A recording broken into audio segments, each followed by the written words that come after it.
tetesan air mata. Negara Kesatuan Republik Indonesia berdiri bukan hadiah dari Jepang.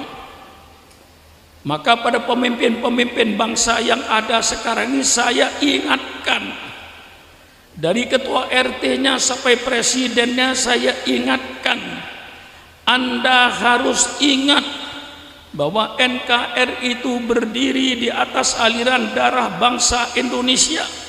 NKRI berdiri di atas cucuran air mata bangsa Indonesia. Engkau jangan yang sekarang menjadi pemimpin bangsa, jangan hanya bergelimang dengan kemewahan duit rakyat, tapi kau pikirkan nasib rakyatmu. Jangan enak-enak jadi bupati, jangan enak-enak jadi gubernur, jangan enak-enak jadi menteri, jangan enak-enak jadi presiden. Pakaianmu itu duit rakyat, mobilnya itu duit rakyat, kasur yang kau tempati tidur itu duit rakyat. Maka hati-hati jadi pemimpin di Indonesia ini. Negara ini didirikan di atas aliran darah, dan insya Allah yang terbesar adalah umat Islam. Saya tidak mengurangi kelompok-kelompok lain yang ikut berjuang, tapi yang pasti Pak Wali Kota, umat Islam lah yang terbesar andilnya, sahamnya. Maka umat Islam jangan dikambing hitamkan. Yang mendingan DKRI itu para ulama. Baca sejarah. Saya bukan omong kosong. Kalau ingin tahu siapa yang paling besar kontribusinya terhadap NKRI ini, persilakan pemerintah adakan sensus kuburan. Bismillahirrahmanirrahim. Alhamdulillahirabbil alamin. Wassalatu wassalamu ala asrafil anbiya'i wal mursalin sayyidina wa habibina wa syafi'ina wa maulana Muhammad wa ala alihi wa ashabihi ajma'in. Subhanaka la ilma lana illa ma 'allamtana innaka antal alimul hakim. La haula wa la quwata illa billahil aliyil adim. Amma ba'du. Para alim ulama yang saya muliakan, wabil khusus Al-Mukarram Kiai Abdul Mu'in bin Kiai Abdul Rahim selaku pengasuh Pondok Pesantren Miftahul Huda, seluruh pejabat-pejabat pemerintah setempat, Bapak Wali Kota yang wakil Wali Kota yang saya hormati, dari kepolisian dan dari militer yang saya hormati, hadirin dan hadirat sekalian yang berbahagia. Alhamdulillah, pada hari ini kita mengenang sejarah dari Pondok Pesantren Miftahul Huda dengan adanya haul almarhum Al-Maghfurlah Kiai Haji Abdul Rahim ini sebagai pengasuh Pondok Pesantren Miftahul Huda.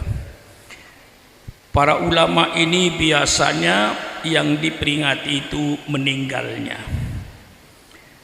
Kalau para nabi itu rata-rata yang diperingati itu hari lahirnya. Terbalik, tidak sama. Mengapa? Kalau nabi itu kok lahirnya? Karena yang jelas kalau nabi itu lahirnya akan membawakan perubahan, membawa petunjuk Allah, akan membawa satu peradaban, dan sudah bisa dipastikan berakhir sebagai nabi. Tidak ada nabi berhenti di tengah jalan. Lain dengan para ulama. Para ulama itu diperingati wafatnya. Na'udzubillah, karena banyak ulama yang berhenti di tengah jalan. Ulama istiqomah disanjung-sanjung, akhirnya kadang-kadang lalu dihina. Jadi kalau tidak semua ulama mulai timbul sampai wafat ulama, belum tentu. Banyak ulama-ulama naudzubillah yang berhenti di tengah jalan. Maka yang diperingati di hallnya, wafatnya. Karena kalau wafatnya sudah pasti ini ulama yang berakhir tetap jadi ulama sampai wafatnya ulama. Lalu dikenang baktinya. Kita mengenang ulama, mengenang baktinya. Terima kasih baik kepada keluarga besar Bapak Ki Abdul Rahim, baik kepada pengasuh yang ada sekarang Ki Abdul Muin. Saya ucapkan terima kasih atas segala baktinya kepada bangsa, baktinya kepada negara, baktinya kepada agama melalui jalur pendidikan agama untuk membentuk putra-putra bangsa yang beriman dan yang bertakwa kepada Allah, supaya negara ini tidak diisi oleh orang-orang yang tidak bertakwa kepada Allah, diisi oleh bajingan-bajingan, diisi oleh perampok-perampok rakyat, supaya dipimpin oleh orang yang beriman kepada Allah, yang bertakwa kepada Allah, yang mereka menginginkan surga dan menginginkan takut kepada neraka. Ini pemimpin yang kita cari, pemimpin yang kepingin surga dan pemimpin yang takut sama neraka. Kalau pemimpin kita tidak ingin surga dan tidak ingin neraka, tidak takut sama neraka, maka ketika memimpin bangsa semau-maunya, sakarpi dewe. Nah, ini berbahayanya. Maka para ulama ini konsentrasi untuk menciptakan anak bangsa yang beriman kepada Allah, bertakwa kepada Allah dengan segala pengorbanannya. Ini pondok pesantren. Dan pondok pesantren mulai pendidikan nasional yang tertua di Indonesia itu. Diakui atau tidak diakui, saya tidak minta pengakuan. Karena sudah fakta. Untuk apa minta pengakuan? Pondok pesantren berjalan semenjak sebelum Belanda masuk ke Indonesia. Sekitar tahun 1200, ketika Majapahit mengalami krisis moral, disitulah didatangkan seorang wali min auliaillah, Raden Rahmatullah Sunan Ampel. Dialah pertama kali yang mendirikan pondok pesantren di Indonesia ini, dengan dididik putra-putranya yang akhirnya juga jadi wali songo juga.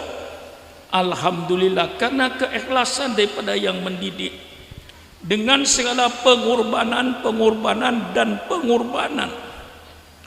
Oleh sebab itu selalu saya menitik beratkan dalam pidato saya ini pengorbanan dan pengorbanan.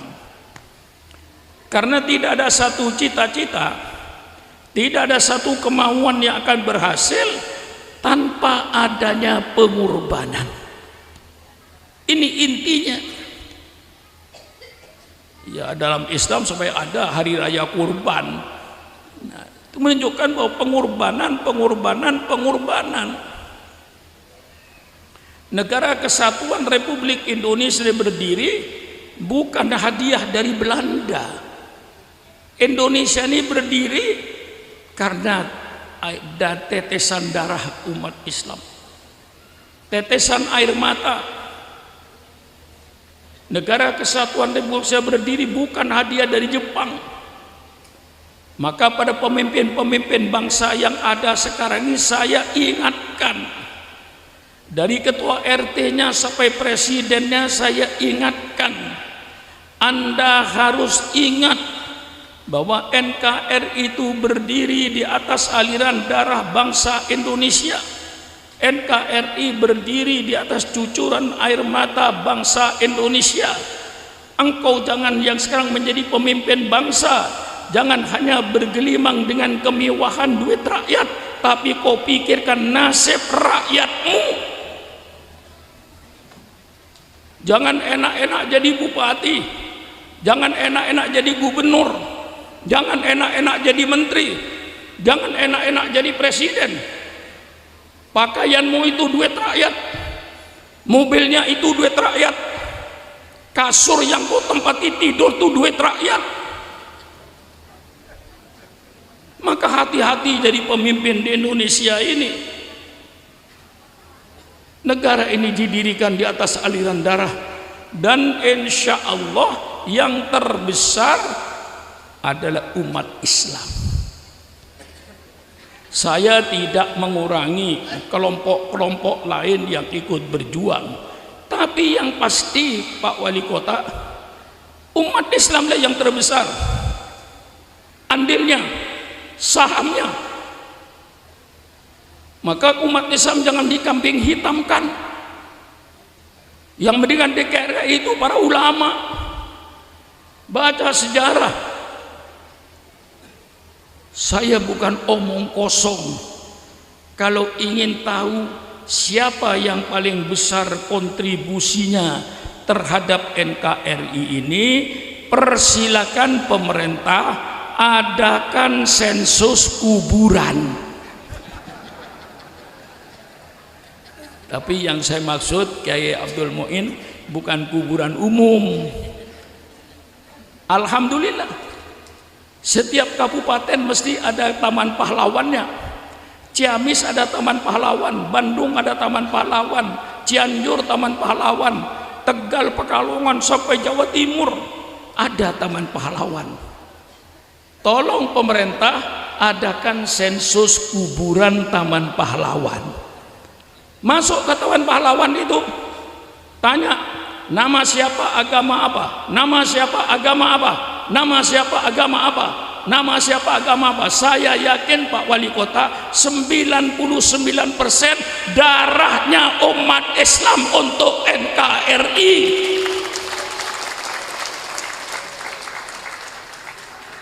Hargailah yang paling besar sahamnya ini,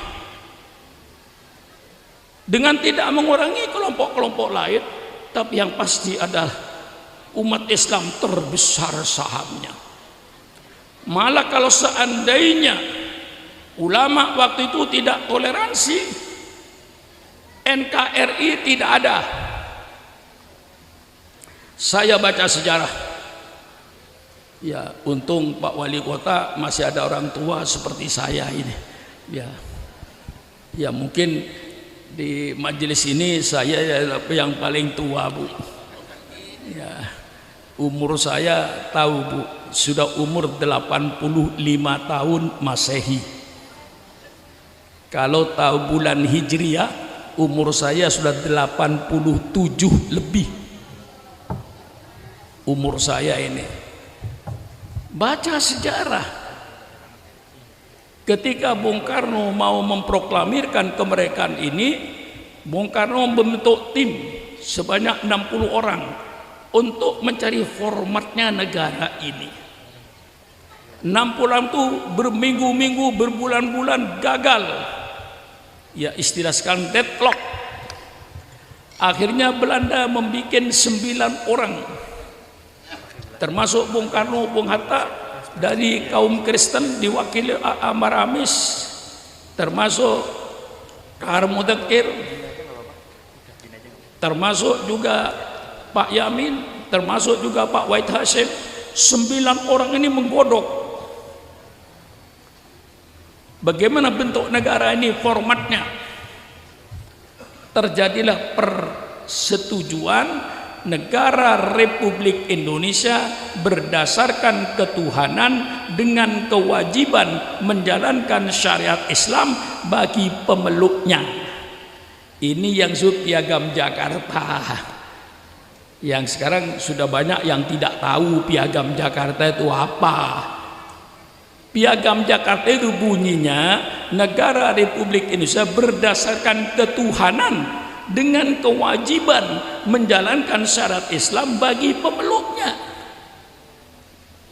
Dengan adanya format ini, maka Bung Karno proklamirkan negara Republik Indonesia tanggal 17 Agustus. diproklamirkan kami bangsa Indonesia, dengan ini menyatakan kemerdekaan Indonesia. Hal-hal yang mengenai pembinaan kekuasaan dan lain-lain akan dilaksanakan dengan cara saksama dan dalam tempo yang sesingkat-singkatnya atas nama bangsa Indonesia. Soekarno-Hatta, jam 10 pagi hari Jumat tanggal 17 Ramadan. Apa yang terjadi? Jam 3 sore datanglah utusan dari Angkatan Laut Jepang mengatasnamakan Indonesia Timur. Kalau 7 kata ini tidak dicabut, maka Indonesia Timur tidak ikut. Berarti Indonesia pecah jadi 2, Republik Indonesia Timur, Republik Indonesia Barat. Tanggal 18 Agustus Bung Karno mengembalikan lagi, Bung Hatta mengembalikan lagi selama 9 orang ini untuk memutuskan. Terjadilah perdebatan. Kiai Wahid Hasyim sudah pulang ke Jawa Timur karena dianggap urusan sudah selesai, tapi ternyata masih timbul masalah karena sangat-sangat dikhawatirkan waktu itu Indonesia Timur akan mengadakan proklamasi tanggal 18 Agustus dengan segala perdebatan. Akhirnya para ulama toleransi, ridho mencoret 7 kata ini, lalu diganti tanggal 17 Agustus itu diganti berubah negara Republik Indonesia berdasarkan ketuhanan yang Maha Esa, titik. Tanggal 17 Agustus Maha Esa tidak ada, hanya berdasarkan ketuhanan. Nah, kalau seandainya ulama waktu itu bertahan tidak mau mencoret 7 kata ini, maka NKRI tidak ada. Nah, setelah merdeka kadang-kadang kok ada kiai yang dicurigai tidak setia sama NKRI. Ini manusia goblok, tidak tahu sejarah. Kalau tahu sejarah, Indonesia yang paling setia untuk NKRI ini. Ini sejarah. Pengorbanan. Agama Islam diturunkan oleh Allah kepada Rasulullah sallallahu alaihi wasallam tidak langsung jaya, tidak langsung hebat, tidak langsung tersebar. Jayanya Islam, besarnya Islam karena diperjuangkan dengan pengorbanan. Rasulullah berkorban, para sahabat berkorban untuk menjayakan Islam sehingga Islam jaya. Mengapa Islam jaya? Karena dengan iman yang kokoh, dengan siap berkorban, maka Islam jadi jaya. Maka saya ajak kepada bapak-bapak dan ibu-ibu malam ini, mari kita kembalikan semangat berkorban. Umat Islam pasang niat malam ini, saya sebagai umat Islam wajib membiayai Islam. Baru Islam akan jaya. Bukan apa yang saya dapat dari Islam, tetapi apa yang saya berikan kepada Islam. Kalau Islam ingin jaya, bukan apa yang saya dapati dari NU, tapi apa yang akan saya berikan kepada NU. Bukan apa yang saya peroleh dari NU, tapi apa yang saya berikan kepada NU. Baru NU akan jaya di Indonesia ini. Selama pikiran orang NU, apa yang saya peroleh dari NU, jangan memimpi NU akan jaya. NU akan jaya kalau orang NU mau membiayai NU. Islam akan jaya kalau orang Islam mau membiayai Islam. Maka semua yang malam ini mendengarkan pengajian saya, sisihkan sebagian hartamu untuk membiayai agamamu. Al-kayyisu mandana nafsahu wa amila lima ba'dal maut. Saya terjemahkan, maaf kayak agak kasar ya, karena kita makhluk kasar.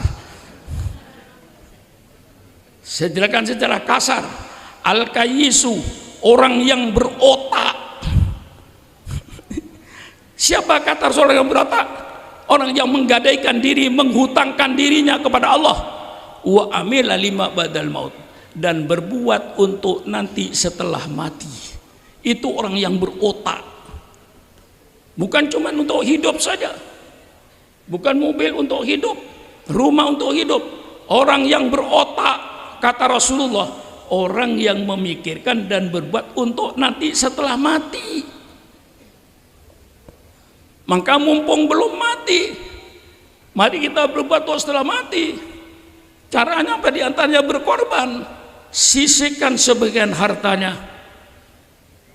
Kalau seandainya umat Islam mau menyisihkan hartanya untuk Islam, pasti Islam jaya.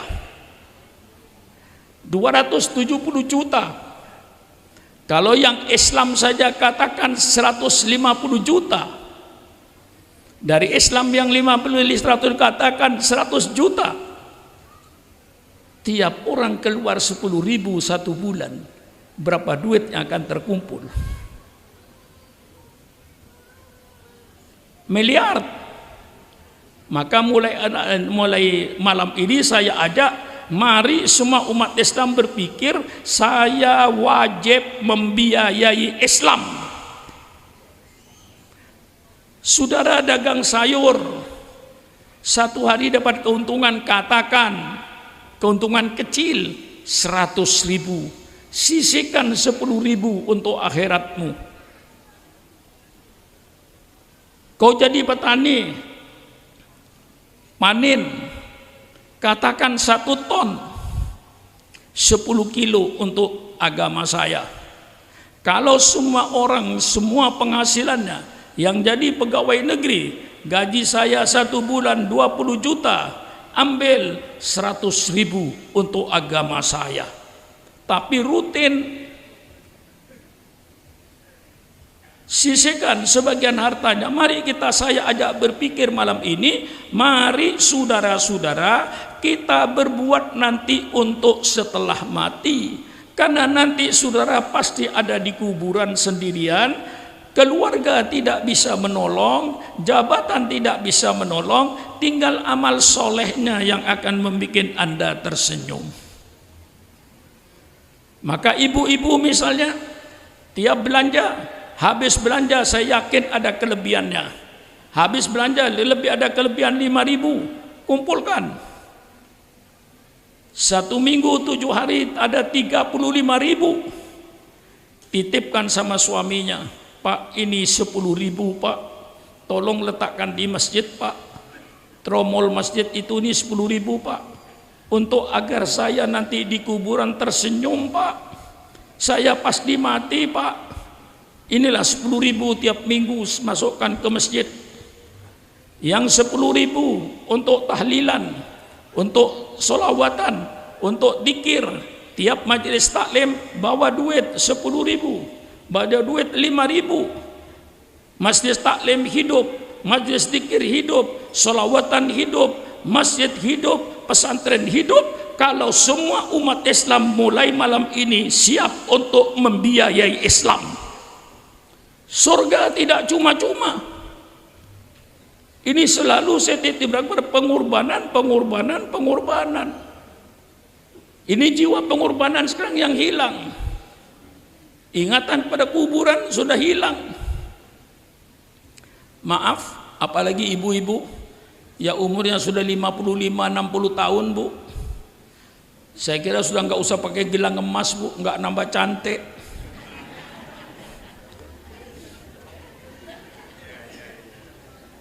Mudah-mudahan Bu sama-sama panjang umur Bu.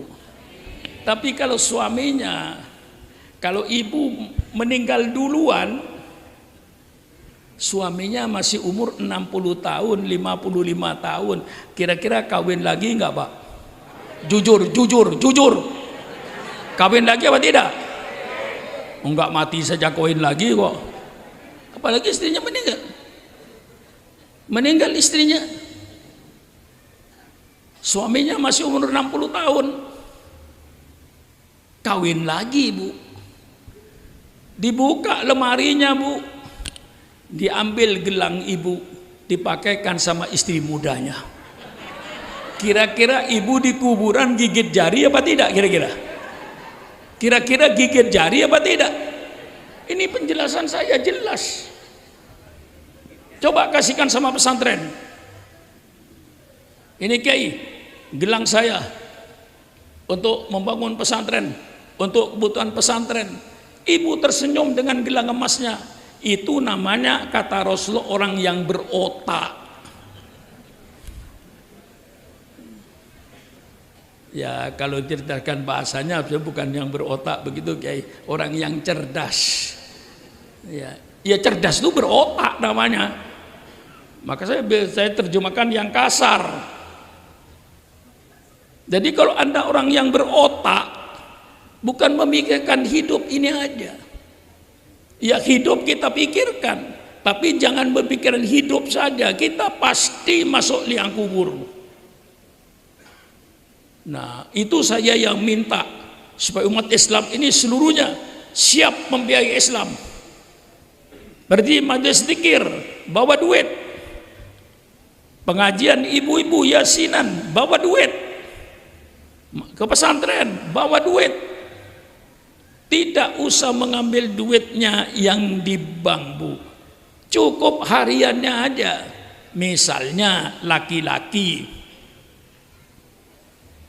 muliakan apa yang dimuliakan oleh Allah. Kalau Anda ingin menjadi orang yang mulia, muliakan apa yang dimuliakan oleh Allah. Allah memuliakan hari Jumat.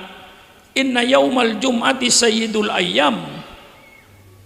Ini hari Jumat yang dihormati oleh Allah Subhanahu wa taala.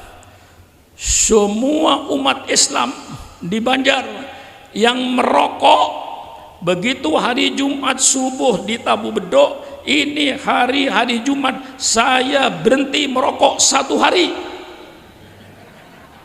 Uang rokok saya untuk masjid. Alhamdulillah, tidak perlu ngemis-ngemis. Orang Islam jangan jadi orang pengemis. Kalau orang Islam jadi pengemis, maka akan diatur oleh yang punya duit. Betul apa tidak? Betul apa tidak? Ada kiai peribahasa zaman jahiliyah. Ya, zaman jahiliyah. Zaman jahiliyah semua orang zaman jahiliyah itu pelihara anjing. Tidak ada yang tidak pelihara anjing. Nah, lalu situ ada pepatahnya zaman jahiliyah, jauwe kalbaka yatbaka. Jauwe kalbaka, laparkan anjingmu. Yatbaka, baru nurut sama kamu. Anjing kenyang nggak bakalan nurut Kiai. Biar Kiai pegang roti, kalau anjing kenyang dia duduk aja. Tapi ketika anjing itu lapar, melihat Kiai Muin pegang roti, diikuti anjing kemanapun saja. Maka ulama-ulama Indonesia, kau jangan jadi anjing lapar. Kalau kiainya jadi anjing lapar, akan diatur oleh orang-orang yang berduit. Tidak mungkin independen kiai lapar. Maaf kasar, tapi insya Allah mantep. Jangan lihat kasarnya, mantepnya, Bu. Saya bikin pidato yang mantep rakyat. Kiai akan mandiri kalau semua rakyat berkata saya wajib membiayai Islam. Masjidnya mandiri, tidak ngemis-ngemis. Masjid taklimnya berdiri, tidak ngemis-ngemis. Pesantren berdiri, tidak ngemis-ngemis. Mengapa? Karena bukan anjing lapar. Jadilah anjing kenyang, tidak diatur oleh orang, sehingga terjadi boneka-boneka pemimpin. Di depannya pemimpin Islam, tapi catatannya boneka, diatur oleh orang di luar Islam, karena dapat duit dari mereka. Sehingga fatwanya tidak fatwa Al-Quran, fatwanya tidak fatwa sunnah Rasulullah, fatwanya fatwa mengikuti pesanan dari yang ngasih duit. Itulah kiai-kiai lapar, anjing-anjing lapar di Indonesia ini. Maka untuk itu umat Islam semua siap. Saya wajib membiayai Islam. Sisihkan 2% dari pendapatannya setiap hari. Apa artinya? Kalau sudah dapat untung satu hari 1 juta, cuman 2.500, 25.000 untuk Islam. Apa artinya? Dari rezeki yang Allah berikan, sisihkan sebagian. Kata Pak Sukron, orang yang berotak itu orang yang berpikir nanti setelah mati. Itu namanya berotak. Karena kita pasti mati. Nah, kita pikirkan ketika kita di kuburan, apa yang akan kita bawa? Disinilah saya ajak berkorban. Islam jaya karena Rasulullah dengan para sahabat berkorban. Mau perang, sahabat yang punya unta, ya unta, yang punya kurma, tidak ada yang sayang. Tidak pernah Rasulullah kekurangan biaya kalau sudah mau mengadakan peperangan. Tidak pernah kekurangan biaya. Tidak pernah kekurangan kambing. Tidak pernah kekurangan unta. Tidak pernah kekurangan kurma. Semuanya terpenuhi kebutuhan perang. Dan jiwanya perang berarti pamit mati pada keluarga, bukan pamit hidup. Jadi kalau jabat tangan dengan istri, saya mau perang beramasa Rasulullah, itu saya mau mati, jangan diharapkan kembali. Ini yang membuat Islam itu hebat ketika itu. Setiap yang berangkat tempur sudah tidak mau kembali ke rumahnya. Yang diangan-angankan mati di medan perang. Karena itu mati syahid, langsung ke surga. Itu jiwa yang dimiliki oleh sahabat Rasulullah, jiwa yang dimiliki Rasulullah Sallallahu Alaihi Wasallam. Sehingga dengan pengorbanannya Rasulullah berhasil. Dengan pengorbanannya berhasil Rasulullah. Pertama, Rasulullah berdakwah dengan sembunyi-sembunyi menghadapi orang kafir Quraisy.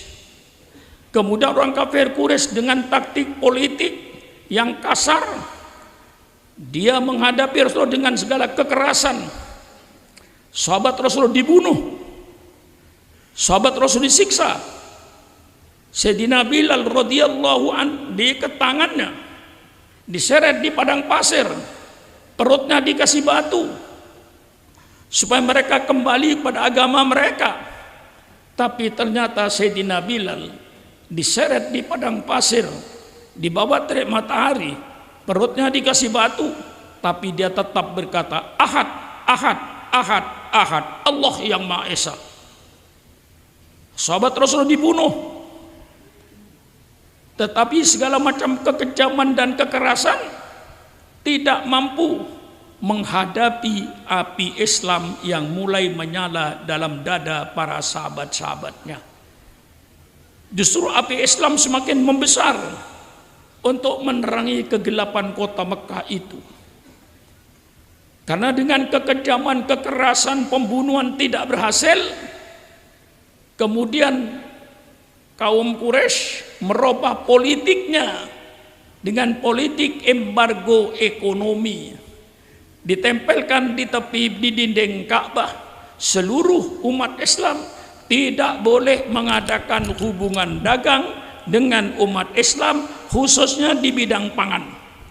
Seluruh bangsa Quraisy tidak boleh mengadakan hubungan dagang dengan umat Islam, khususnya di bidang pangan, supaya umat Islam mati kelaparan.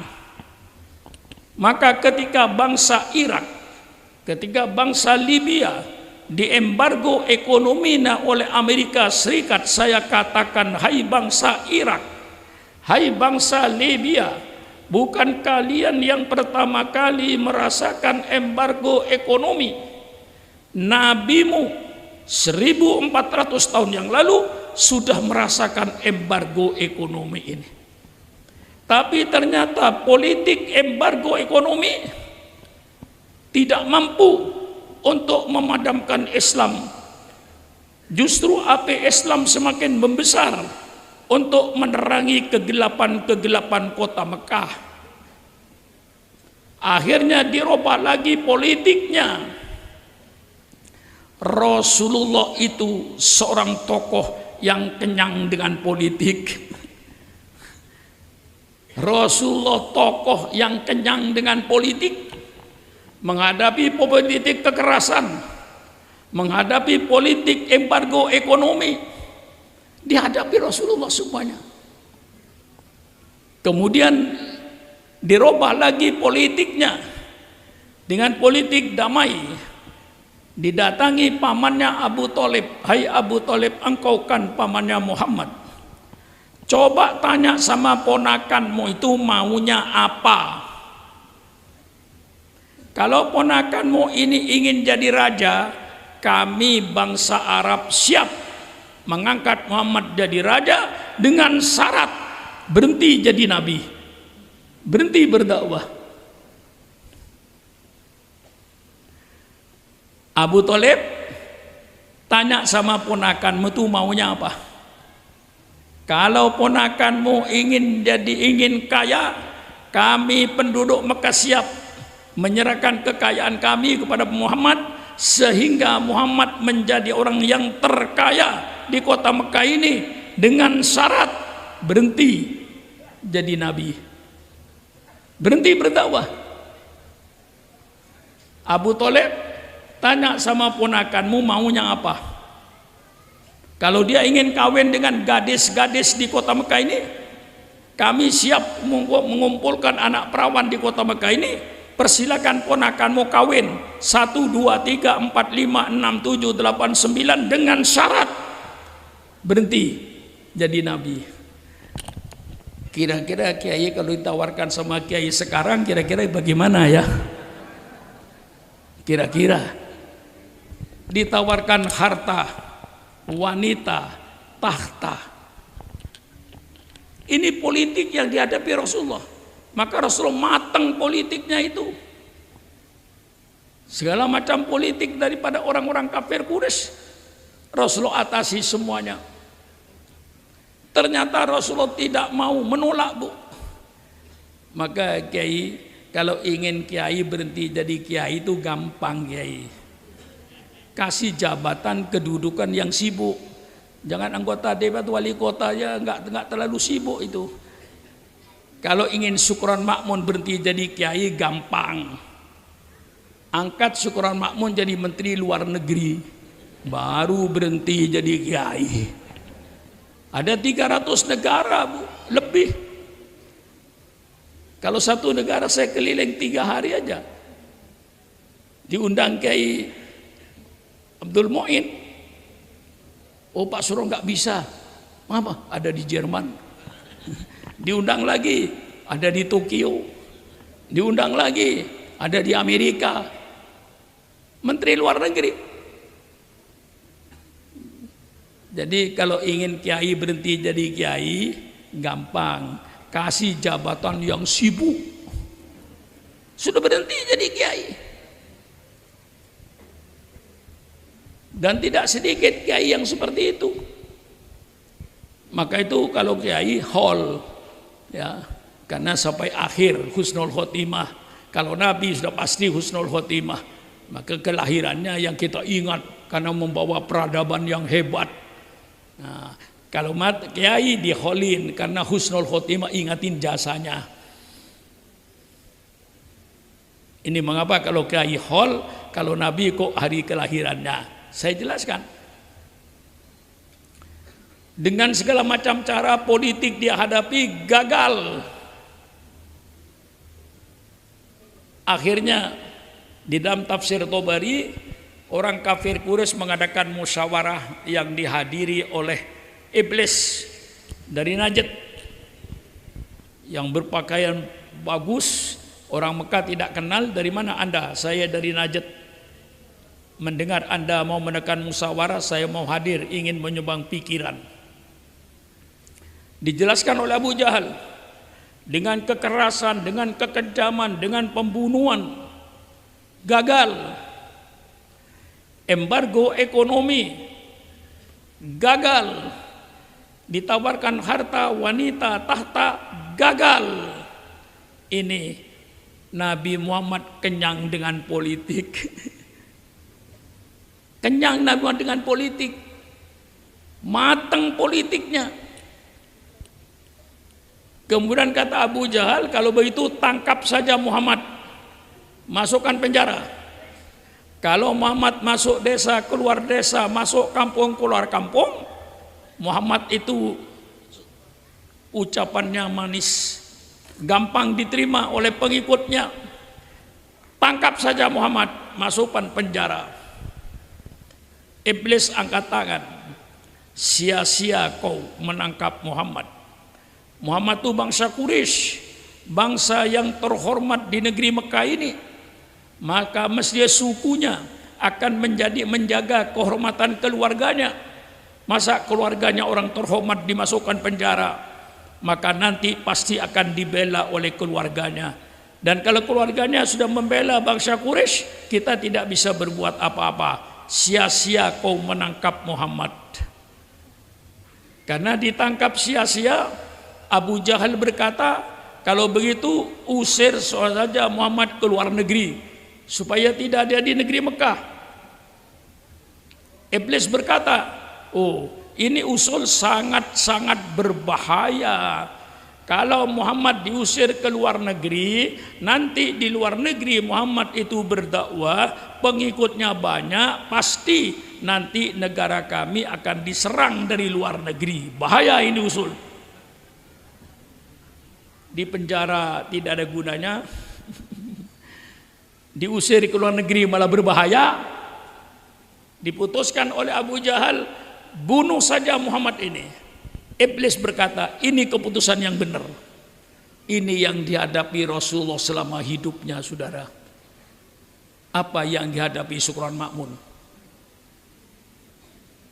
Kalau dibandingkan dengan Rasulullah, apa yang dihadapi Kiai Mu'in? Kalau dibanding dengan Rasulullah, tidak ada artinya semua. Ini perjuangan Rasulullah yang penuh dengan entrik-entrik politik. Bunuh saja Muhammad. Kata iblis, ini pendapat yang benar. Akhirnya malam itu rumahnya Rasul dikepung, Bu, oleh jagoan-jagoan di padang pasir dengan pedang terhunus. Perintah Abu Bakar, perintah Abu Jahal, Muhammad keluar, jangan dikasih kesempatan berbicara, langsung potong lehernya. Kalau dia berbicara nanti punya alasan menang lagi, langsung potong. Di tengah malam yang mencekam, Bu, rumahnya sudah tidak ada peluang-peluang untuk dilewati. Semuanya sudah penuh orang kafir Quraisy dengan pedang terhunus. Malam yang mencekam dan menakutkan itulah malaikat Jibril turun. Ya Rasulullah, malam ini Allah perintahkan kau supaya meninggalkan kota Mekah ini. Ya Allah, bagaimana perasaan Rasulullah di tengah malam yang dikepung dengan pedang? Perintahnya supaya meninggalkan kota Mekah. Kota Mekah, kota yang dicintai Rasulullah. Bagaimana tidak? Kota Mekah tempatnya dia dilahirkan. Setiap orang mesti cinta kepada kampung di mana dia dilahirkan. Rasulullah mencintai kota Mekah. Malam itu diperintahkan untuk meninggalkan kota Mekah. Inilah lalu Kiai mengadakan Muharraman. Hijrahnya Rasulullah. Ini sejarah hijrahnya Rasulullah. Dengan isyarat dari Allah, Rasulullah ngambil pasir, baca qul a'udzu huwallahu ahad, qul a'udzu bil falaq, qul a'udzu bin nas, lalu membaca ayat kursi, lalu membaca sebagian surat Yasin, wa ja'alna min baini aydihim sadda wa min khalfihim saddam fa usainahum fahum la yubsirun. Ambil pasir, semua mereka tertidur. Rasulullah keluar dengan keadaan yang sangat mencekam. Seandainya ada satu saja yang bangun, mesti leher Rasulullah putus. Langsung menuju ke rumahnya Abu Bakar Siddiq radhiyallahu anhu tengah malam yang gelap itu. Abu Bakar kaget, ada apa Rasulullah? Allah perintahkan saya dan kau malam ini untuk meninggalkan kota Mekah. Tengah malam yang gelap mencekam, Sayyidina Abu Bakar tidak menolak. Kala itu sudah perintah Allah, ya Rasulullah, mari kita tinggalkan kota Mekah ini. Subhanallah. Inilah Sayyidina Abu Bakar membuktikan hadis Rasulullah sallallahu alaihi wasallam, la yu'minu ahadukum hatta akuna ahabba ilaihi min malihi wa waladihi wa walidihi wan nasi ajmain. Tidak sempurna iman seseorang, tidak sempurna iman seseorang sehingga aku, kata Rasulullah, lebih dicintai olehnya daripada hartanya, daripada anaknya, daripada bapaknya, dan seluruh manusia yang ada. Baru imannya sempurna. Saya tidak melarang ibu mencintai suaminya, saya tidak melarang bapak mencintai istrinya, saya tidak melarang bapak dan ibu mencintai anaknya, saya tidak melarang bapak dan ibu mencintai hartanya. Tetapi hendaknya kecintaan kepada Allah dan Rasulnya di atas segala kecintaan yang ada. Bu, matanya melotot dipanggil nggak nyaut. Maaf bu, di tempat saya bu, kalau matanya melotot dipanggil tidak nyaut, itu namanya ikan asin bu. Tahu ikan asin? Ikan asin matanya melotot bu, dipanggil nggak nyaut. Bu, cintakah ibu sama suaminya? Kok nggak jawab? Yang tidak menjawab saya doakan, mudah-mudahan suaminya kawin lagi. Nah, sudah nggak cinta. Jawab yang jujur, bu, cinta nggak sama suaminya? Maaf pak, jangan kawin lagi pak. Ibu masih setia, masih cinta. Bapak-bapak, cinta nggak sama istri ya?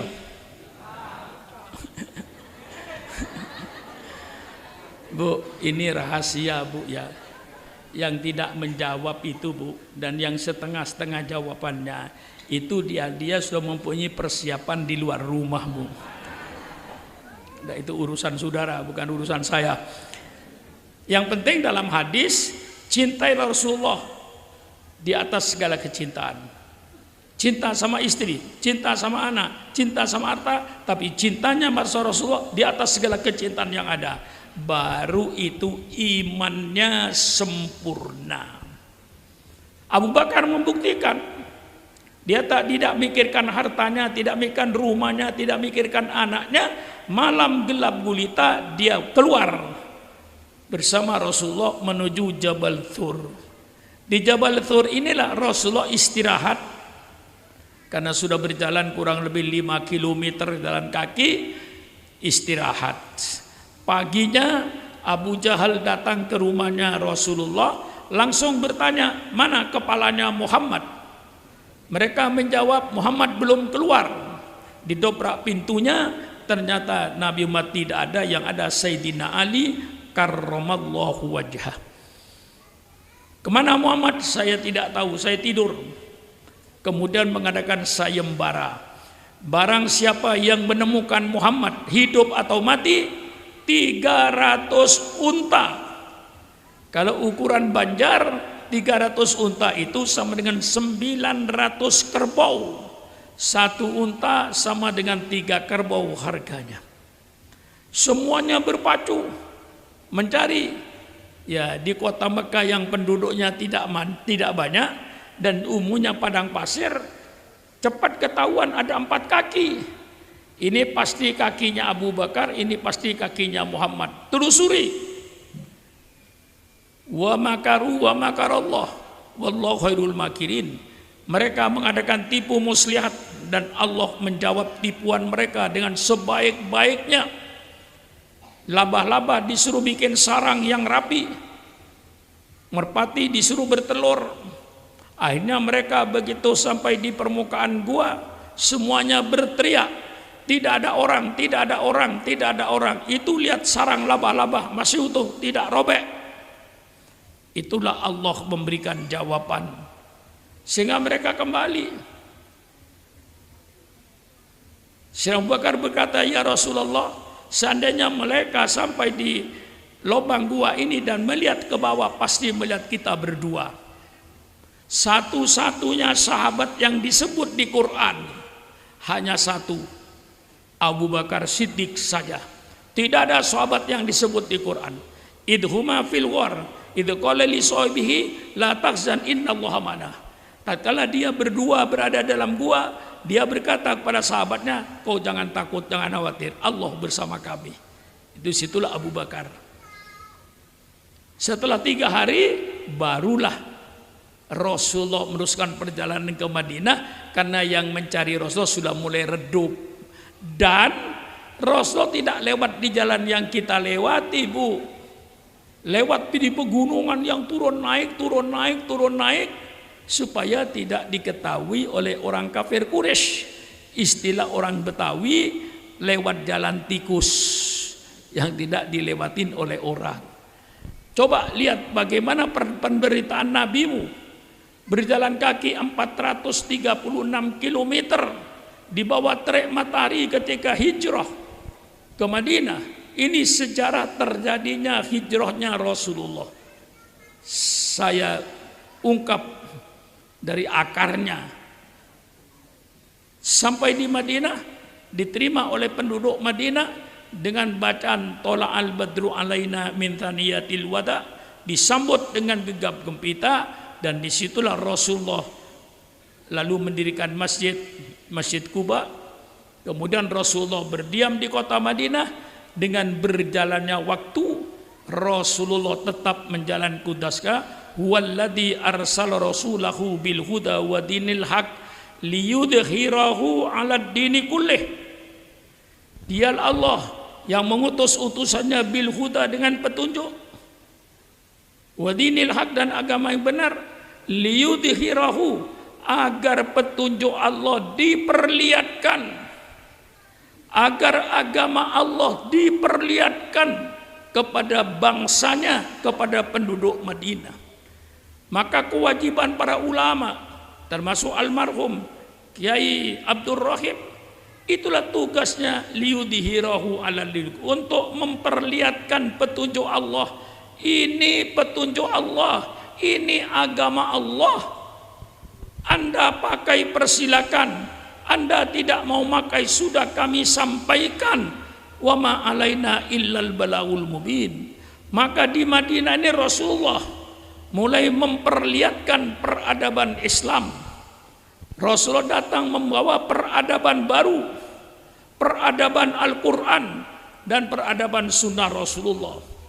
Al-Quran diturunkan kepada Rasulullah, itu membawa bermacam-macam peradaban, baik peradaban berumah tangga. Al-Quran menjelaskan. Orang yang kadang-kadang salah paham, seolah-olah Islam itu melarang pergaulan bebas laki-laki dengan perempuan. Itu salah dugaan. Islam yang memerintahkan agar laki-laki bergaul dengan perempuan sebebas-bebasnya, tetapi lewat pintu.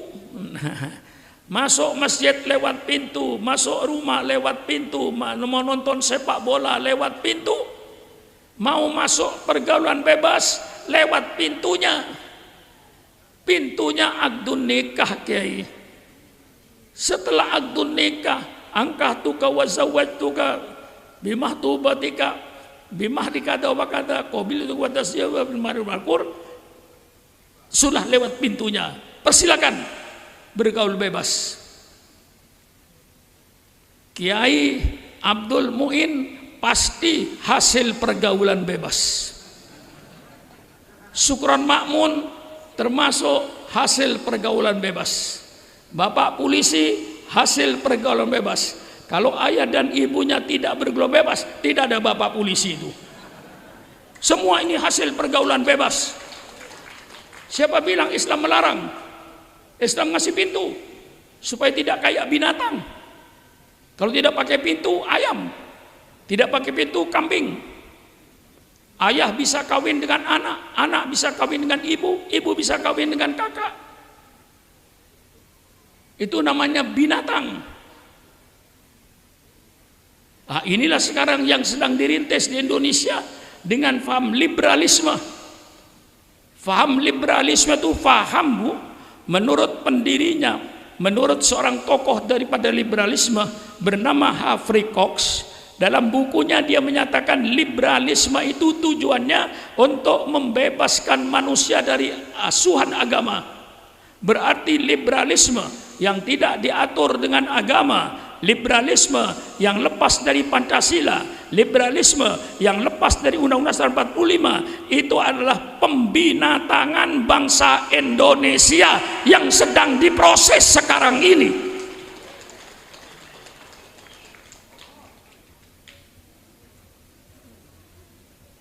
Sehingga anak SMP, anak SMA bergaul bebas. HAM. Sekarang di Eropa perzinaan bukan pidana, Kiai. Perzinaan asal mau sama mau, HAM. Lebih dari itu, Kiai, sekarang ini perkawinan sejenis disahkan oleh negara. Laki-laki kawin dengan laki-laki, perempuan kawin dengan perempuan, disahkan oleh negara. Itu liberalisme. Hai kaum liberal, ayo diskusi dengan Syukron Makmun. Apa sebenarnya liberalisme itu? Saya katakan, liberalisme yang tidak dibatasi dengan agama, liberalisme yang tidak dibatasi dengan Pancasila, liberalisme yang tidak dibatasi dengan Undang-Undang 45, itu namanya pembinatangan bangsa Indonesia, pengkeboan bangsa Indonesia, pengkambingan bangsa Indonesia, pengayaman bangsa Indonesia. Bagaimana, Kiai? Ayo diskusi dengan saya, kaum liberal. Saya tantang, karena saya tahu sejarah liberalisme itu. Mengapa makhluk ini lahir? Apa sebabnya lahir? Dan apa tujuannya? Syukron Makmun tahu. Maka jangan sembarangan membawa paham-paham dari bawah itu. Nah, disitulah peradaban rumah tangga diatur, peradaban ekonomi diatur, supaya jangan ada rezeki yang haram lewat tenggorokannya. Ya. Maka kalau syariat Islam dijalankan di Indonesia, Kiai, insya Allah korupsi habis. Jangan mimpi bangsa Indonesia ini korupsi akan habis. Selama bangsa Indonesia termasuk pejabat pemerintahnya masih mau makan barang haram, masih mau makan najis, mau pakaian haram, rumah haram, jangan mimpi korupsi akan hilang di Indonesia ini. Kapan korupsi akan hilang? Korupsi akan hilang di Indonesia kalau syariat Islam berjalan. Syukron Makmun bicara. Kalau bangsa Indonesia, Kiai, termasuk pejabat pemerintahnya sudah tidak mau makan barang haram, tidak mau baju haram, tidak mau rezeki haram, insya Allah korupsi tidak usah diberantas, hilang dengan sendirinya. Selama bangsa Indonesia termasuk pejabat pemerintahnya masih mau makan barang haram, masih mau makan barang najis, jangan mimpi korupsi akan habis. Bikin 100 KPK, korupsi akan lebih lancar. Saya bicara. Bagaimana kira-kira Pak Polisi? Kalau masih mau makan barang haram, bagaimana kita melakukan korupsi? Kalau semua pejabat termasuk rakyatnya sudah tidak mau makan barang haram, jangan lewat di tenggorokan saya ini rezeki yang haram. Baru korupsi hilang dengan sendirinya tanpa diberantas, Kiai. Peradaban Islam. Peradaban Islam dalam politik. Ini yang Kiai pada takut untuk bicara politik. Heran saya. Rasulullah itu pimpinan politik. Dia pemimpin negara. Pemimpin negara Madinah. Apa benar itu negara? Benar. Syarat negara ada 4. Pertama ada teritorial atau daerah yang dikuasai, kota Madinah dan sekitarnya. Yang kedua ada penduduk Madinah yang pluralistik, bermacam-macam suku dan bermacam-macam agama. Jangan bangsa Indonesia yang bilang pluralistik. Rasulullah di Madinah menghadapi masyarakat yang pluralistik seperti di Indonesia ini. Rasul bisa menyatukan bangsa yang berbeda-beda dan agama yang berbeda-beda dengan satu piagam yang namanya piagam Madinah. Alhamdulillah di Indonesia, negara dapat menyatukan bangsanya yang bermacam-macam suku, bermacam-macam dengan Pancasilanya. Rasulullah bisa menyatukan penduduknya yang bermacam-macam suku dan agama dengan namanya Mitsaqul Madinah, piagam Madinah. Rasulullah mengatur. Penduduk ada, daerah ada, pemimpinnya ada. Pemimpinnya Rasulullah Sallallahu Alaihi Wasallam. Undang-undangnya ada yang dipakai Al-Quran dan Sunnah Rasulullah. Maka ketika Bung Karno mengumumkan kemerdekaan, itu Indonesia belum sah karena kurang satu, undang-undang tidak ada. Yang ada teritorial Indonesia, bangsa Indonesia, pemimpinnya Bung Karno, undang-undangnya kagak ada. Maka segeralah dibentuk Undang-Undang Dasar 45. Itu dulu sifatnya sementara, alhamdulillah jadi permanen. Setelah ada Undang-Undang Dasar 45, sah sebagai negara. Rasulullah di Madinah sah sebagai negara, ditinjau dari segi politik. Nah, apa bentuk negaranya? Allah Subhanahu wa Ta'ala yang Maha mengetahui bahwa negara itu tidak bisa satu bentuk. Islam tidak mementingkan bentuk negara. Mau bentuk kerajaan seperti Saudi Arabia, persilakan. Al-Quran tidak menentang. Allahumma malikal mulki tu'til mulka man tasha wa tanzi'ul mulka mimman tasha wa tu'izzu man tasha wa tu'il man tasha biyadikal khair. Kerajaan mau berbentuk kesultanan, persilakan, seperti Sultan Brunei, Sultan Johor dan seterusnya di Malaysia berbentuk kesultanan, persilakan. Waj'alni min ladunka sultanan nasira. Mau berbentuk khilafah, persilakan. Ya Daud, inna ja'alnaka khalifatan fil ardi. Bentuk khalifah, bentuk khilafah, pemimpinnya bernama khalifah. Mau berbentuk republik kayak Indonesia, persilakan. Pemerintahan di tangan rakyat, wa amruhum syura bainahum, pemimpinnya namanya presiden. Bagi Islam, bentuk negara tidak penting. Bentuk gelas tidak penting. Mau gelas berbentuk bulat persilakan, berbentuk panjang persilakan, berbentuk segi empat persilakan. Bentuk gelas tidak penting. Yang penting isinya gelas. Nah, bentuk negara tidak penting menurut Islam. Mau kerajaan kayak mau kesultanan, mau khilafah, mau republik, persilakan. Yang penting isinya. Berbentuk kerajaan kayak Saudi Arabia, persilakan. Yang penting isinya perintah Allah jalankan, larangan Allah jauhi. Mau bentuk kesultanan kayak Brunei, persilakan. Yang penting bukan bentuknya, yang penting isinya. Jalankan perintah Allah, jauhi larangan Allah.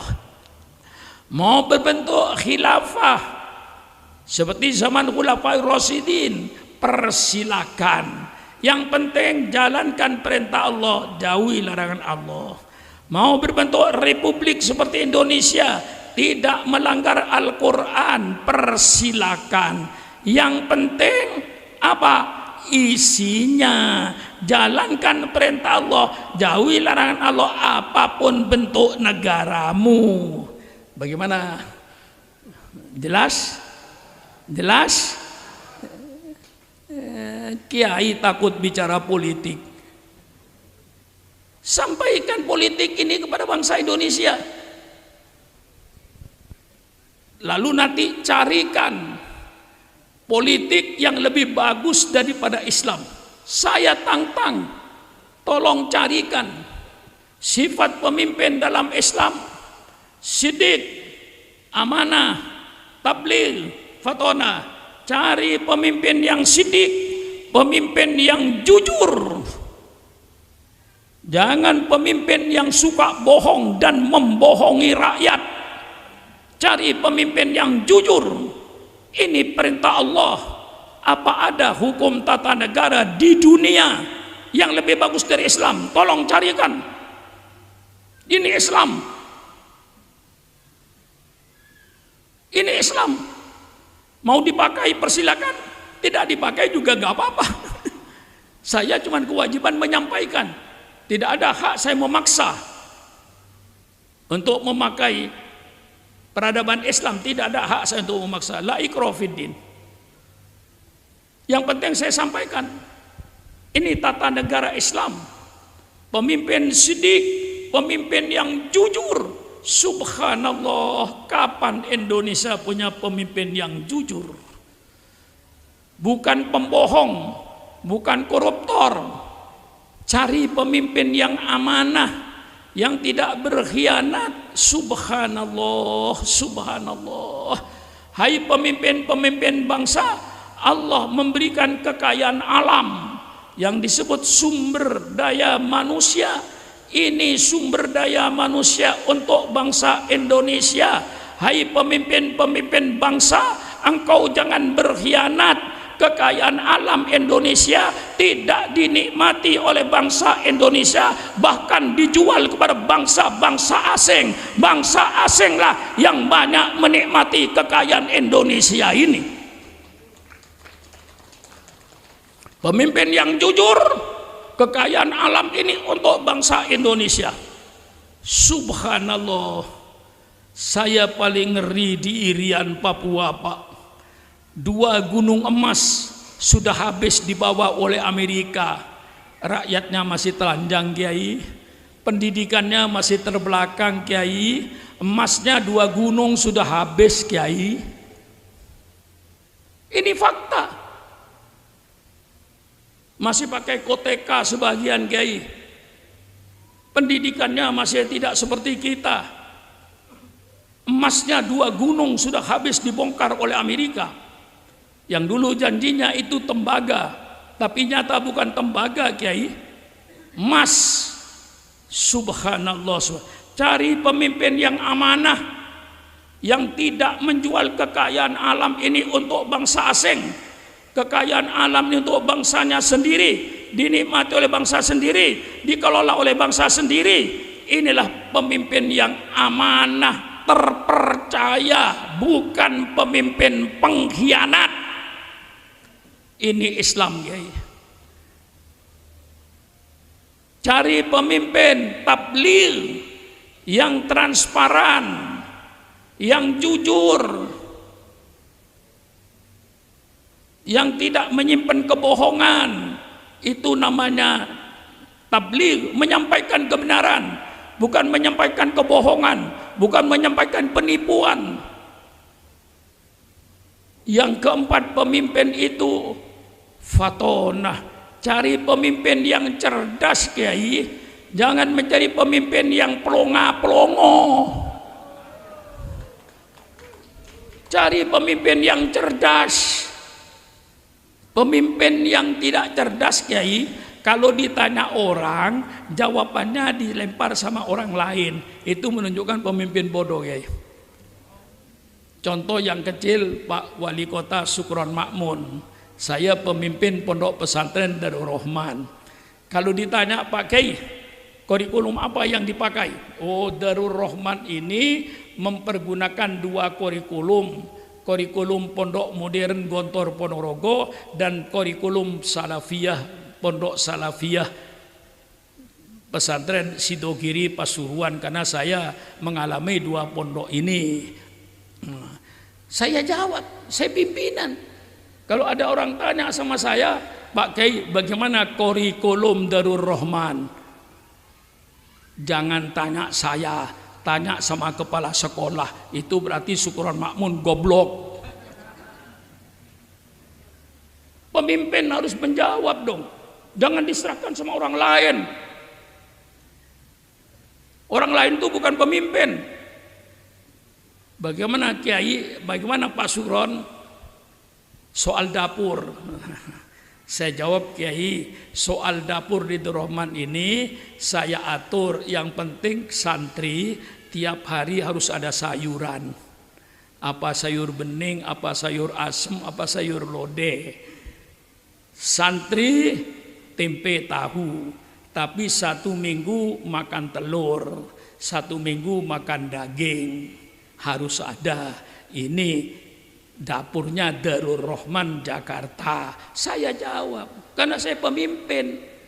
Jangan ditanya bagaimana Kiai soal dapur di Darul Rahman. Jangan tanya saya, tanya kepala dapur, karena saya goblok. Pemimpin itu langsung jawab dong. Apalagi pemimpin tertinggi, dia yang berkuasa. Ditanya agama jawab, tanya ekonomi jawab, tanya ini jawab. Cari pemimpin yang cerdas. Jangan mencari pemimpin yang pelongo. Bagaimana? Ini Islam, bukan syukuran makmun. Siddiq, amanah, tabligh, fatonah. Bukan syukuran makmun. Islam punya peradaban dalam politik. Masya Allah, hebatnya pemimpin. Kapan Indonesia punya pemimpin siddiq, amanah, tabligh, fatonah, Kiai? Kapan, Kiai? Kadang-kadang seolah-olah ganti pemimpin hanya ganti perampok. Seolah-olah giliran ganti pemimpin hanya giliran ganti maling. Buktinya dari sini ke sini korupsi, ganti lagi korupsi lagi, ganti lagi korupsi lagi. Sekarang lebih parah lagi korupsinya. Jadi pemilihan umum itu hanya giliran untuk ngerampok duit rakyat. Hah? Betul apa tidak? Bicaralah yang benar. Saya sudah umur 85 tahun. Pak Wali Kota gak usah curiga dengan saya.